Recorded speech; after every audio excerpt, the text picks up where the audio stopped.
Bonjour et bienvenue dans les 4V, Manuel Bompard. Bonjour. Plus de 700 morts, plus de 2000 blessés selon un dernier bilan. Quel est votre degré de condamnation de l'attaque qui a visé Israël ce week-end? Total. Ma condamnation et ma compassion d'abord, et je crois qu'il faut commencer par ça, dire mes pensées pour les victimes. Et victimes israéliennes, vous avez cité le chiffre, victimes palestiniennes, on en a parlé aussi, plusieurs ça fait plus de 1100 centaines. victimes au total. 238 victimes palestiniennes depuis le début de l'année. Et je pense que nos premiers mots doivent être d'abord des mots de compassion. Et les actes qui ont été commis sont Donc, des actes qui, en droit international... Sans ambiguïté d'une attaque terroriste. Non, attendez, je vais vous répondre. Les actes qui ont été commis sont, de manière très claire, en droit international, des actes qui s'apparentent à des crimes de guerre. Et donc moi, je condamne bien évidemment les crimes de guerre. Et je condamne les crimes de guerre... Pour qu'on soit bien clair, vous parlez des crimes du Hamas. Je parle Hamas. des actes qui sont commis par le Hamas, qui concernent et qui consistent notamment en des prises d'otages qui sont contraires aux conventions internationales. Et je condamne bien évidemment ces crimes de guerre. Tout comme je condamne d'autres crimes de guerre, qui sont les crimes de guerre qui sont commis par l'État israélien à l'égard des Palestiniens depuis maintenant des années. Le rapporteur de l'ONU disait par exemple que la politique de colonisation s'apparentait à un crime de guerre. Ça veut dire de manière très claire... Il y a responsabilité partagée dans votre esprit? Je ne sais pas ce que ça veut dire la responsabilité partagée, Thomas Soto, dites-moi. Ça veut dire que c'est la faute des uns et des autres. C'est pas simplement une attaque terroriste contre des civils. Mais est-ce que vous avez le sentiment qu'une vie palestinienne a moins de valeur qu'une vie israélienne? Je ne crois pas. C'est absolument pas ce que je vous dis, mais je vous pose la question parce que le communiqué de votre groupe parlementaire utilise des mots qui ne disent pas tout à fait c'est une attaque terroriste, qui sont ambigus. Et ce matin, Olivier Faure, votre allié de la NUPES, dit il y aura des explications à avoir après la prise de position en décalage de la France insoumise. Bon, moi, j'aurai les explications avec Olivier Faure, mais ce qui est important dans un moment qui est un moment d'horreur comme celui qu'on est en train de vivre, c'est de savoir comment on met fin le plus rapidement possible à l'engrenage de la violence. Vous pouvez, si vous voulez, aller examiner chaque mot du communiqué ou de telle ou telle prise de position de la France insoumise. Attendez, Thomas Soto, parce que les mots ont un sens. Oui, justement. Vous savez, quand vous n'utilisez pas le mot... je finis juste ma question, après je vous laisse répondre. J'étais en train de vous répondre. Quand vous n'utilisez pas le mot terroriste dans le communiqué du groupe parlementaire, quand vous parlez de cessez-le-feu, ça ne qualifie précisément, pas c'est là où j'allais en venir. Puisque les mots sont importants, j'imagine qu'il ne vous aura pas échappé que depuis samedi, il y a eu 2 communiqués du Quai d'Orsay, donc de la diplomatie française. Dans aucun de ces 2 communiqués du Quai d'Orsay ne figure le mot paix. Dans aucun de ces 2 communiqués du Quai d'Orsay ne figure le mot cessez-le-feu. Et j'assume de dire ici que la position qui est celle de la France insoumise n'est pas en accord avec la position qui est la position de la diplomatie française, parce que la position de la diplomatie française est en rupture totale avec la position traditionnelle de la France sur ce sujet, depuis le général de Gaulle en passant par Jacques Chirac. Et je dis la même chose que ce que dit par exemple le pape François, que ce que dit à sa manière le secrétaire général de l'ONU. Il faut l'arrêt des hostilités, il faut un cessez-le-feu, il faut la protection des civils. C'est ça qui est important. Ce sont 2 sujets différents. L'hostilité, le conflit, la politique de Netanyahou, c'est une chose qui peut et qui doit sans doute être critiquée. Et puis il y a une attaque. Est-ce que vous diriez je suis israélien comme on disait je suis Charlie ce matin? Mais moi, je suis israélien, palestinien. Je suis du côté de tous ces peuples qui souffrent depuis maintenant des décennies de ce conflit et qui se traduit par des souffrances, par des morts. Voilà. Et je vous adjure de comprendre que la position qui doit être la position de la France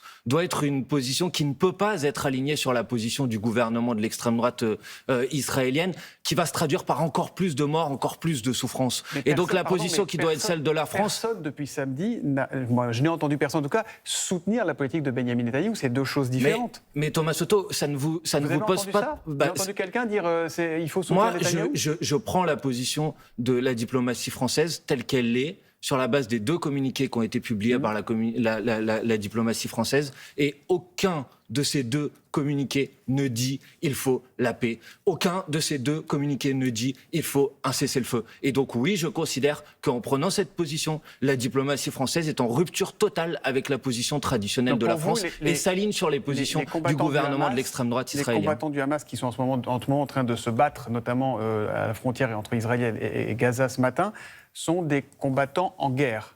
C'est une guerre, c'est pas moi qui le dis. Ce ne sont pas des terroristes. Non mais attendez, monsieur Netanyahou lui-même vient de dire nous sommes en guerre.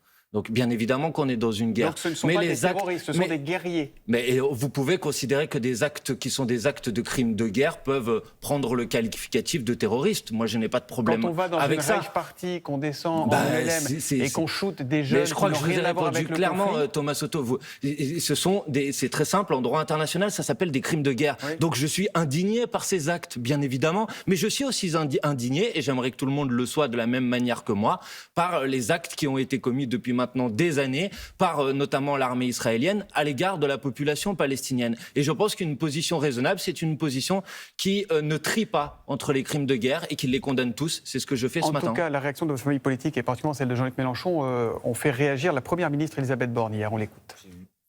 Les positions de la France insoumise sont bien connues, avec beaucoup d'ambiguïté, avec de l'antisionisme. Donc, en effet, c'est parfois une façon aussi de masquer une forme d'antisémitisme. Qu'est-ce que vous lui répondez à Elisabeth Borne ? Que c'est ignoble, et que c'est infamant, et que dans un moment qui est un moment comme celui qu'on est en train de vivre, la place n'est pas à utiliser ce conflit pour régler des comptes sur la scène nationale. Voilà. Et que Mme Borne, plutôt que de s'en prendre à la France insoumise, devrait nous dire ce qu'elle fait, ce qu'elle va faire pour faire en sorte qu'on ne soit pas dans une escalade qui soit une escalade encore plus meurtrière, que ça ne se traduise pas par encore plus de morts. Et moi, ce que j'attends du gouvernement français, du président de la République, c'est qu'ils prennent position, comme l'ont fait une majorité des États dans le monde, pour demander la fin le plus rapide des hostilités, la libération des otages, la protection des civils, qu'on fasse en sorte que les organisations humanitaires puissent accéder sur les lieux le plus rapidement possible. Voilà la position qui doit être la nôtre. La fin de quelles hostilités ? C'est là que j'arrive pas à comprendre ce que vous me dites ce matin. La fin de quelles hostilités dans la situation qu'on connaît depuis samedi ? Ça ne vous a pas échappé que depuis samedi soir, les combats continuent sur le sol israélien entre des combattants du Hamas et l'armée israélienne, et que l'armée israélienne bombarde la bande de Gaza. Ça ne vous a pas échappé, je crois. Je pense qu'il faut que ça s'arrête. Et je pense que la solution qui doit être, et la position qui doit être la position de la France, c'est de réouvrir le plus rapidement un processus de paix. C'est de faire en sorte que les hostilités s'arrêtent et qu'ensuite on aille enfin vers ce que tout le monde sait, c'est la seule solution durable à ce conflit, c'est-à-dire une solution qui permet à chacun de pouvoir vivre dans un État avec des conditions de sécurité et de liberté qui sont garanties à chacun. Je voudrais revenir sur les propos d'Elisabeth Borne et ses accusations. Certains vous suspectent à LFI d'être dans une forme de clientélisme, d'électoralisme en surfant sur un antisémitisme latent dont on sait qu'il existe notamment dans certains quartiers. Monsieur, l'antisémitisme en France est un délit. Donc si certains considèrent que telle ou telle personne de ma famille politique est antisémite, il doit porter plainte sur le sujet. Ce que je peux vous dire, c'est que personne ne l'a jamais fait et qu'aucun d'entre nous n'a jamais été condamné pour antisémitisme. Et je trouve que cette manière de vouloir empêcher toute critique de la politique mise en place par le gouvernement israélien aujourd'hui pour la qualifier immédiatement d'antisémitisme est insupportable. Non, il n'y a aucune critique qui vienne de ma famille politique. Olivier Faure tout à l'heure. Oui, mais Olivier Faure, ça ne nous aura pas échappé, est membre du Parti Socialiste, Fabien Roussel est membre du Parti communiste. Ma famille politique, c'est la France Insoumise. Ensuite, il y a un accord qui s'appelle la NUPES. Et je crois être en accord avec la position de l'ensemble des associations qui travaillent sur ce sujet. Le principal quotidien israélien de centre-gauche, Haaretz, faisait un édito hier dans lequel il disait que bien évidemment qu'il fallait condamner ces actes de guerre, mais qu'il fallait aussi les mettre dans un contexte qui est un contexte d'intensification de l'offensive israélienne contre le peuple palestinien, et que si vous voulez faire en sorte que ça s'arrête... C'est un peu de leur faute si ça leur tombe sur la figure. Je n'ai jamais dit que c'était de leur faute. Non, je n'ai jamais dit que c'était de leur faute, et si vous comprenez ça, c'est que vous comprenez mal. Parce que les personnes civiles... Parce que les personnes... Non, je suis très clair. Et je pense que les gens qui nous écoutent le comprennent très bien. Parce que les personnes qui étaient en train de s'amuser à tel ou tel endroit ne sont responsables de rien. Donc ce n'est pas le sujet. Mais vous ne trouverez pas d'issue qui soit une issue stable et d'issue durable à cette situation si vous êtes dans une spirale de l'engrenage de la violence. Et donc, vous devez faire en sorte que le cessez-le-feu soit immédiat et qu'ensuite les négociations reprennent pour qu'on aille enfin vers le règlement de ce conflit qui a trop duré. Voilà la position que je dis. Et cette position, elle me paraît assez raisonnable, et cette position, c'est la position qui a toujours été celle de la diplomatie française. Donc c'est un mauvais procès qui est fait à LFI ?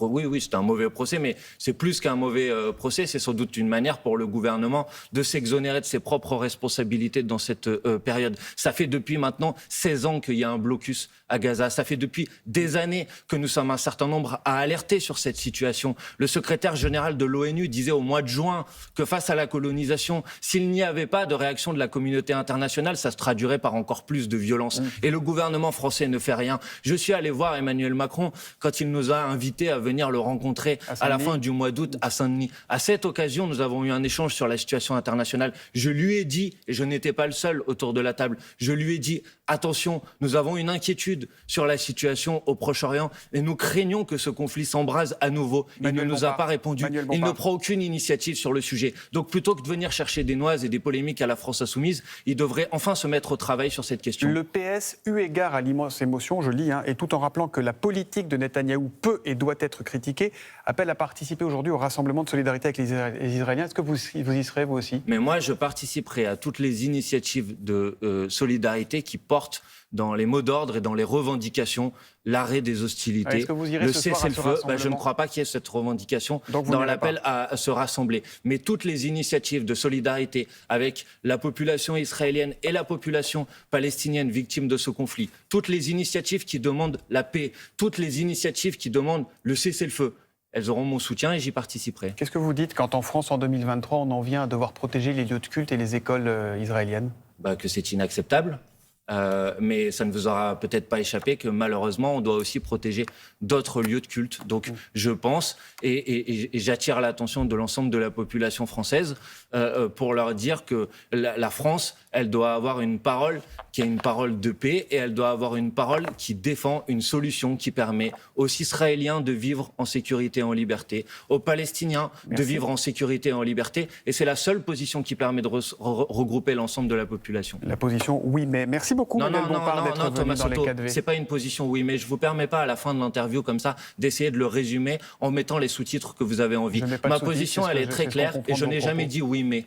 Et je n'ai jamais utilisé cette expression oui mais à l'intérieur de cette interview. Donc vous avez le droit d'avoir un point de vue sur ce sujet et que ça ne soit pas le mien. Mais vous êtes ici comme journaliste et je ne crois pas que vous soyez ici comme personnalité qui exprime son propre point de vue. Donc mon point de vue, je l'exprime moi et je n'ai pas besoin de vos mots pour l'exprimer à ma place. Bonne journée à vous. Merci à vous, bonne journée.